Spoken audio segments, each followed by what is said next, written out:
এই দুনিয়াতে সবচেয়ে নিচু মাপের ছোট লোক যদি দেখতে চান তাহলে যৌতুকখোরদেরকে দেখবেন। এদের চেয়ে বড় ছোট লোক আর নাই। কেন বলছি কথাটা? অল্প দুঃখে বলি নাই, শুনেন। একটা মেয়েকে, আপনি যে মেয়েটাকে বিয়ে করে আসছেন, এই মেয়েটা কি বাতাসে বড় হয়ে গেছে?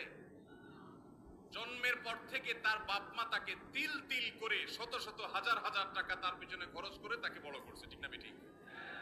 তার পিছনে ঔষধ খরচ করেছে, তার পিছনে ভরণ পোষণ দিয়েছে, তাকে পড়ালেখা করিয়ে মানুষ করেছে।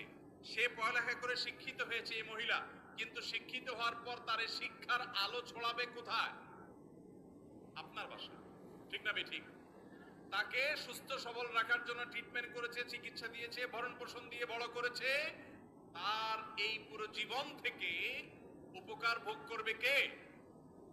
আপনি, স্বামী এবং স্বামীর বাপ মা, স্বামীর পরিবার, ঠিক না বেঠিক? তাহলে উচিত তো হলো জামাই বাবাজি, শ্বশুর শাশুড়ির কাছে যাওয়া, বেআই বেআইন সাহেব অর্থাৎ ছেলের বাপ মা মেয়ের বাপ মার কাছে যায় পায়ের কাছে দুজানো হয়ে বসে বলা, বেআইন সাহেব, বেআই সাহেব, আপনার মেয়েকে জন্ম থেকে বিয়ে দেওয়া পর্যন্ত যত লাখ টাকা খরচ করছেন, যত কষ্ট করছেন আপনি। গাছ রোপণ করলেন